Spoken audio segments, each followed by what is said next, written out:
মাহফুজ আলমকে আমি জিজ্ঞেস করতেছি, আরে ভাই মাহফুজ আলম, তুমি যে উপদেষ্টা হইছো, তুমি উপদেষ্টা হওয়ার জন্য তুমি কার কার কাছে গেছিলা, কোন কোন রাজনৈতিক দলের মতামত নিছো?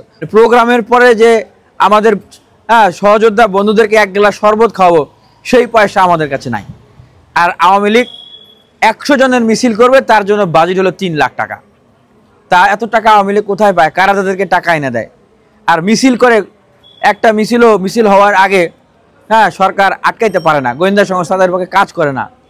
তার মানে কি, গণ অভ্যুত্থানের সময় যেই ব্যবসায়ীরা, এই হাতেম আলী, আহমদ আকবর, সুবহানরা আওয়ামী লীগের পক্ষে অবস্থান নিয়েছে, গণহত্যার পক্ষে অবস্থান নিয়েছে, তাদের কয়জনকে গ্রেপ্তার করেছে? তারা তো এই যে অভ্যুত্থানের মুখোশ ধারণ করে কিছু প্রতারকরা তাদেরকে কিনে ফেলেছে, কিনে তাদের শেল্টারে তারা এখন পুনর্বাসিত হয়েছে। পত্রিকার নিউজের জায়গা থেকে বলতেছি, খোলা কাগজের বরাত দিয়ে বলতেছি, নতুন রাজনৈতিক দলের যে কার্যক্রম তারা সেখানে তুলে ধরেছে যে আওয়ামী লীগকে তারা কিভাবে পুনর্বাসিত করতেছে। তাদের নেতারাও তাদের নেতাদের নামে অভিযোগ করতেছে। এই যে নতুন দলের আহ্বায়ক আক্তার হোসেন, আরও নেতারা আছে, সারজিজ আলম, আরফুল ইসলাম আদিব, তারা হাতেম আলীর কাছ থেকে চেক নিচ্ছে। ছবি দেখছেন না আপনারা? এটাকে তারা অস্বীকার করেছে? করে নাই। হাতেম আলীর কাছ থেকে 50 লক্ষ টাকা নিছে। এরকম আরও অনেক প্রতিষ্ঠান থেকে, অনেক ব্যক্তি আওয়ামী লীগের দোসরদের কাছ থেকে তারা টাকা নিছে। যখন প্রশ্ন করলাম টক শোতে কেন টাকা নিছেন, তারা বলতেছে যে তারা নাকি জুলাই ফাউন্ডেশন থেকে গেছে, আহতদের জন্য টাকা নিয়ে আসছে।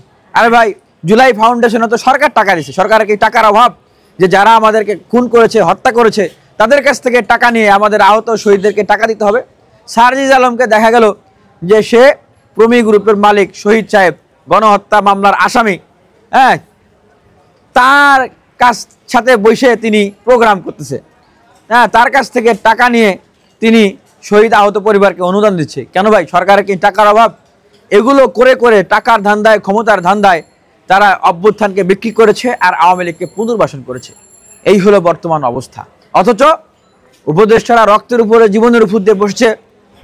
তারা এখন বলতেছে, মাহফুজ আলম বলে যে আওয়ামী লীগকে নিষিদ্ধ করার জন্য নাকি আন্তর্জাতিকভাবে অনেকের সাথে বসতে হবে, বিভিন্ন রাজনৈতিক দলের সাথে বসতে হবে। মাহফুজ আলমকে আমি জিজ্ঞেস করতেছি, আরে ভাই মাহফুজ আলম, তুমি যে উপদেষ্টা হইছো, তুমি উপদেষ্টা হওয়ার জন্য তুমি কার কার কাছে গেছিলা, কোন কোন রাজনৈতিক দলের মতামত নিছো, কোন কোন আন্তর্জাতিক দেশের পরামর্শ নিছো? সেক্ষেত্রে তো কারো মতামতের দরকার হয় নাই, প্রয়োজন হয় নাই। তুমি কোন প্রক্রিয়ায় উপদেষ্টা হয়েছো পারলে প্রকাশ করো মানুষের কাছে। তোমাকে কে বানিয়েছে উপদেষ্টা সেটাও তো পারবা না। বিপ্লবের ঠিকাদারি মাস্টার মাইন্ড হইয়া তুমি বইনা তুমি উপদেষ্টা হয়ে গেছো। আর এখন আওয়ামী লীগ নিষিদ্ধের আলাপ যখন আসে, প্রস্তাব যখন আসে, তখন মুখে কুলবাইটা বসে থাকো, বলো এটা নাকি এর সাথে আলাপ করতে হবে। এইভাবে করে দিল্লির পলিসি বাস্তবায়ন করার জন্য কাজ করতেছে উপদেষ্টারা। আগে অনেক ছাত্র উপদেষ্টা যারা গেছেন তারা বিপ্লবী স্ট্যাটাস দিতেন, এখন তাদের বিপ্লবী স্ট্যাটাসও বন্ধ হয়ে গেছে, আর কোনো বিপ্লবী স্ট্যাটাস দেয় না। আওয়ামী লীগ নিষিদ্ধের বিষয়ে এখন তারা কোনো আলাপও করে না। তাহলে তারা কেন গেছিল এখানে? তাদেরকে কেউ এখানে উপদেষ্টা হইতে বলছে? আমরা কি ছাত্ররা জোর করে তাদেরকে সেখানে উপদেষ্টা বানিয়েছি? বানাই নাই। তারা কেন গেছে সেখানে উপদেষ্টা হতে গিয়ে এখন তারা আওয়ামী লীগ নিষিদ্ধের বিষয়ে কোনো আলাপ তুলতে পারতেছে না, কোনো কথা বলতে পারতেছে না। আওয়ামী লীগ বিভিন্ন জায়গায় মিটিং মিছিল করতেছে, তারা সেগুলো ঠেকাইতে পারতেছে না।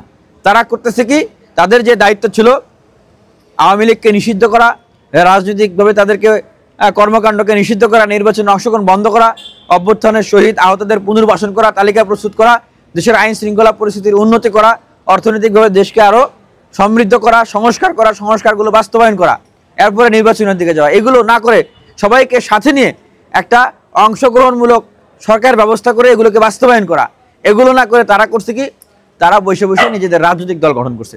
তারা এই আহত এবং শহীদ পরিবারদেরকে ডাকছে, ডেকে আহতদেরকে ডাকছে, ডেকে তাদের রাজনৈতিক অ্যাডভার্টাইজমেন্ট করছে, তাদের প্রোফাইল ভারী করছে, বক্তব্য দিছে, এই প্রোগ্রাম করছে, অনুষ্ঠান করছে। এখন দিন শেষে তারা কেউ জুলাই ফাউন্ডেশন থেকে পদত্যাগ করে এখন রাজনৈতিক দলের নেতা। তাহলে আপনি জুলাই ফাউন্ডেশনের দায়িত্ব কেন নিয়েছিলেন? কেন আপনি এই আহত শহীদদেরকে নিয়ে অ্যাডভার্টাইজমেন্ট করলেন?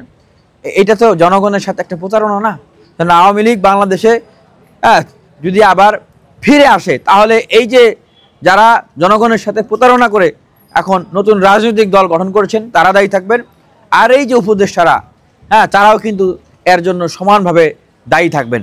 আর মানুষের স্বপ্ন যদি ধূলিসাৎ হয়, সাধারণ মানুষের স্বপ্ন, তাহলে ঐতিহাসিকভাবে এর দায় এই গ্রুপটাকেই নিতে হবে।